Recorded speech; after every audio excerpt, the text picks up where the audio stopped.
మాంగళ్య shopping mall ఇప్పుడు Dilsukh Nagar main road లో జూలై 17న గ్రాండ్ ఓపెనింగ్. ఏం అనకూడదు, ఎందుకులే అంటే నాకు నేను మాట్లాడాలంటే చాలా మాట్లాడగలను.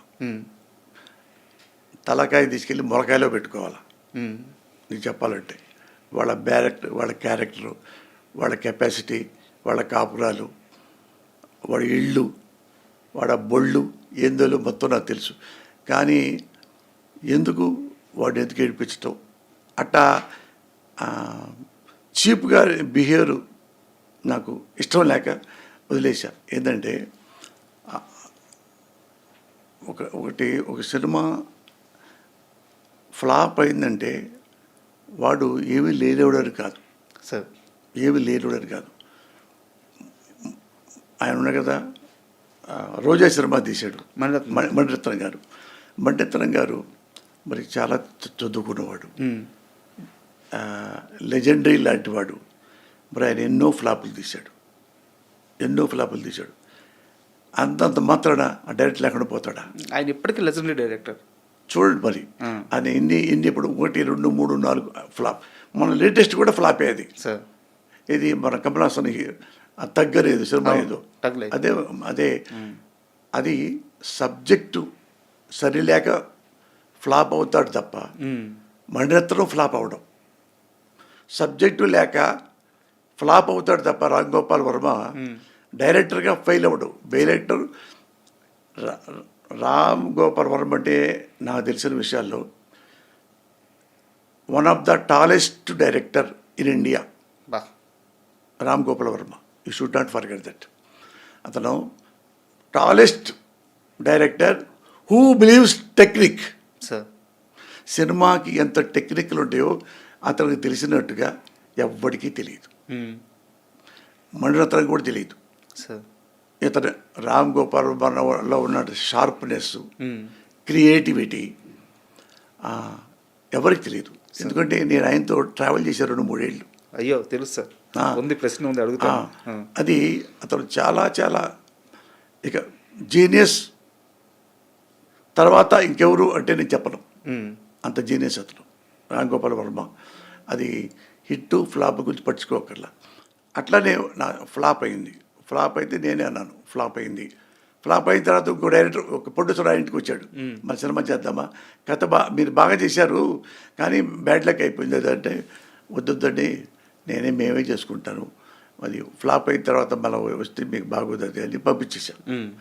అయిన తర్వాత నేనే కథ రాసుకొని మళ్ళీ అదే ఫైనాన్సర్తో అంత ఫైనాన్స్ ఇచ్చేసా మొత్తం. ఏది ఒక ప్రాపర్టీ అమ్మేసి ఇచ్చేసేస్తారు. ఇచ్చి మళ్ళీ ఫైనాన్స్ దగ్గరికి వెళ్ళి మీకు కావాలి తీసుకోండి మురళి గారు, మీ సినిమా ఫ్లాప్ హిట్ మీ గురించి మాకేం లేదు, మాకు అంతకుముందు క్లియర్గా కట్టారు కదా, అందుకని ఎంతైనా తీసుకోండి చేసుకోండి అన్నాడు. అంటే సంతకం పెట్టడానికి వెళ్ళా. అంతే, ఏం కథ రాసుకున్నారు ఈసారి అన్నాడు. ఏదో చిన్న కథ అన్నా. నేను వినొచ్చా అన్నాడు. మీ ఫైనాన్స్ మీ చెప్పడానికి ఏముంది అంటే లైన్ చెప్పాను. బాగుందండి, ఇది మీరే చేయాలందా, నేను చేసుకోవచ్చా అన్నాడు ఆయన. ఆయనకు అర్థమైంది కథలో ఆ దమ్ము. అంటే మీరు సినిమా చేస్తారంటే నాకేం సభ్యంతరం లేదు కదా, చేస్తాను. అదే ఆపరేషన్ దుర్యోధన. అది ఎంత పెద్ద హిట్ అయిందో, ఎంత డబ్బులు వచ్చినాయో కౌంట్లెస్. అవును. అండ్ మరి అంత మంచి అంటే ఇప్పటికీ ఆపరేషన్ దుర్యోధనకి ఒక ప్రత్యేకత ఉంది. కరెక్ట్. అంటే ఎందుకుందంటే ఆపరేషన్ దుర్యోధన అన్ని సెంటర్లో ఆల్మోస్ట్ 100 రోజులు ఆడింది.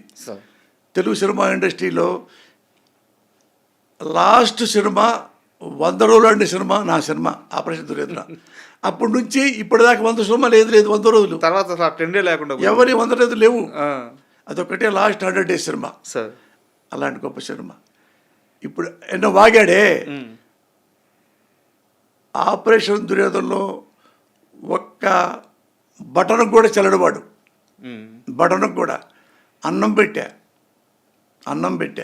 అలాంటి వాళ్ళు కూడా కమెంట్ చేస్తున్నారంటే జో హోనా హోతా. సో అలాంటి వాళ్ళకి సమాధానం చెప్పాల్సిన అవసరం లేదంటారు. అయ్యా చెయ్యి. నేను ఎప్పుడు నాకెవ్వరు శత్రువులు లేరండి. నా తల్లి సాక్షిగా నేను ఎప్పుడు శత్రువుని ఉంచుకోను, అడుగుతా కావాలంటే. సార్ అభిప్రాయ భేదాలు ఇంకోళ్ళు వచ్చినా సరే అభిప్రాయ భేదాలు అయినా సరే అంతవరకు పక్కన పెట్టుకుంటాను తప్ప, ఒక ఇష్టం లేదనుకో కామ్గా ఉంటాను తప్ప ఒకరిని ద్వేషిస్తూ 24 గంటలు కూర్చొని నేను. సార్ జీవితం చాలా ఉంటుంది, ఆ ట్రావెలింగ్ చాలా ఉంటుంది, ఇందులో కూడా అలాంటి ఉంటాయి. సార్ హలో అన్నంత వరకే జీవితం, డైలాగ్ ఉంది. అవును. చలో అన్నంత వరకే శ్మశానం. విషయం. జీవితం అది. సార్ ఆఫ్టర్ ఆల్ దానికోసం రూపాయి వచ్చినంత మాత్రాన ఎగిరిపోయి డబ్బులు పోయినంత మంది ఏడ్చి ఇట్ట చేయబెట్టుకొని మా చేతితో ఏడుతా వచ్చి మా ఇంటి ముందు కూర్చోవచ్చి ఆ రెండు చూశా, అన్నీ చూశా. ఒకప్పుడు చిరంజీవి గారు చెప్తారు, నేను గంజి చూశాను బెంజి చూశాను అన్నాడు. అది ఆయన గ్రేట్, ఆయన సంస్కారం అది. నేను అదే సార్ అన్నీ చూశా. అయితే ఎలాగో శ్రీకాంత్ గారి ప్రస్తావన వచ్చింది కాబట్టి, ఆపరేషన్ దుర్యోధన ఈ ప్రస్తావన వచ్చింది కాబట్టి, ఏం సార్ శ్రీకాంత్ గారితో మీకు స్టార్టింగ్ నుంచి కూడా ఆ బాండింగ్ ఇది? ఎందుకంటే మీ థాట్ ప్రాసెస్కి, వెరైటీ కొత్త ఆలోచనలకి శ్రీకాంత్ గారిని మీరు ఫస్ట్ నుంచి ప్రిఫర్ చేస్తూ వచ్చారు. మంచి సినిమాలు రాశా. అవును, చాలా గొప్ప సినిమా. ప్రేయస్ రావే కానీ ఎంత లవ్ స్టోరీయో, ఇక్కడ ఎంత సోషల్ ఫిల్ము, రెండు ఎక్సలెంట్గా చేసి. అలాగే ఇంగ్లీష్ పిల్లం, ఈస్ట్ గోదావరి మొగుడు, అసలు అన్నీ అద్భుత. తాళి సినిమా కానీ శ్రీకాంత్ గారికి మాత్రం చాలా ప్రత్యేకమైన సినిమాలు రాశారు. ఎలా కుదిరింది ఆ బాండింగ్? శ్రీకాంత్ ఎవరంటే సినిమా ఇండస్ట్రీలో నాకు ఫ్యాన్ ఉన్నారు. నేను ఫ్యాన్ని ఎవరికి? హీరో కృష్ణ గారికి. సార్ నేను హీరో, ఆయన నాకు చిన్నప్పటి నుంచి ఇప్పటి వరకు కృష్ణ. అప్పుడప్పుడు రామారావు గారు ప్రేమించేవాడిని. అప్పుడు పెద్ద ఆయన కాబట్టి నాకు ఎప్పుడు కృష్ణ గారంటేనే ఇష్టం. నాకు ఎప్పుడు 100%. ఆయనకు అప్పుడు కంటూ ఎవరు రాయిస్తే దెబ్బ తగిలింది ఏలూరులో ఎలక్షన్లో. రామారావు గారికి తిట్టాడని వాళ్ళు రాళ్ళు వేశారు. పాప రాత్రి కంట్లో పొడుచుకుంది కృష్ణ గారికి. అప్పుడు ఆపేసి ఏలూరులో జరిగింది, ఆపేసి మద్రాసులో మళ్ళీ ఆయన షూటింగ్ చేస్తున్నాడు. మేము చూడటానికి వెళ్ళాం, కన్ను ఎట్టుందో అని, గుంటూరు నుండి వెళ్తే సార్ నమస్కారం సార్. నమస్కారం, నేను కృష్ణమూర్తి. ఏ ఊరు? అదే సార్, పెద్ద కాకరే సార్ అండి. ఆయన వాళ్ళ నాన్న, కృష్ణ గారి నాన్న గుళ్ళో ఆయన పేరు పెట్టాడు, శివరామకృష్ణ ఏదో పేరు, తర్వాత కృష్ణ అయింది. మా ఊళ్ళోనే ఆయన పేరు పెట్టుకుంది. ఆయనకి శివరామకృష్ణ ఏదో పోయి కృష్ణ అయినట్టుంది. ఆయన నాకెంత ఇష్టమో, ఆయన తర్వాత జూనియర్ కృష్ణ ఎవరంటే శ్రీకాంతే.